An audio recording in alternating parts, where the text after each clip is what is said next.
The book of Jeremiah paints a vivid picture of ancient Judah's spiritual landscape. The prophet Jeremiah rails against the worship of foreign deities, a practice that had infiltrated the hearts of the Israelites. One particular figure stands out, the Queen of Heaven. Jeremiah condemns the Israelites for burning incense and offering cakes to this goddess. He warns of God's anger and impending judgment if they do not turn away from this idolatry. The identity of the Queen of Heaven is not explicitly stated in the Bible. However, scholars have linked this figure to Ishtar, the prominent goddess of ancient Mesopotamia.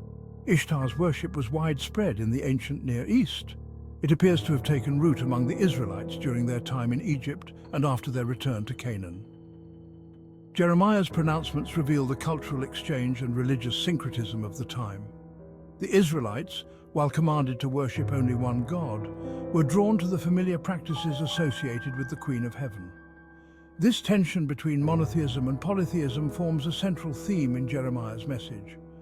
The prophet's warnings serve as a stark reminder of the consequences of straying from the path of God. Ishtar, known also as Inanna in Sumerian texts, was a central figure in the Mesopotamian pantheon. As the daughter of the sky god Anu, she held a prominent position among the deities. Ishtar's dominion encompassed many aspects of life and death. She was revered as a goddess of fertility, love, war, and justice. Ishtar's worship dates back to the earliest periods of Mesopotamian civilization. Her name appears on cuneiform tablets from the 3rd millennium BCE. She was a complex and multifaceted deity. Her dual nature, as a bringer of both life and destruction, made her a powerful and awe-inspiring figure.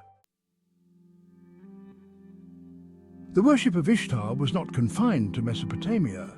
Her cult spread throughout the ancient Near East, reaching Egypt and the Levant. During their time in Egypt, the Israelites would have encountered the worship of Ishtar, who was syncretized with the Egyptian goddess Isis. This exposure likely played a role in the later adoption of her worship by some segments of the Israelite population. After the Exodus, when the Israelites settled in Canaan, they encountered a land already steeped in the worship of various deities, including those resembling Ishtar. The allure of these established cults, combined with the Israelites' own experiences in Egypt, may have contributed to the syncretic practices condemned by Jeremiah. The adoption of Ishtar's worship by some Israelites highlights the challenges of maintaining religious purity in a world of diverse beliefs. It also underscores the cultural exchange that inevitably occurs when different societies interact over time. Section 4. Rituals and Family Honoring the Queen of Heaven. The worship of the Queen of Heaven, as described in Jeremiah, involved specific rituals and offerings. The baking of cakes and the burning of incense were central to these practices. These acts likely represented nourishment and appeasement for the goddess.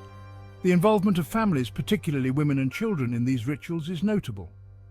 Jeremiah mentions women baking cakes and pouring libations, indicating a domestic aspect to the worship of the Queen of Heaven. This suggests that Ishtar's appeal extended beyond formal religious settings and into the everyday lives of the people.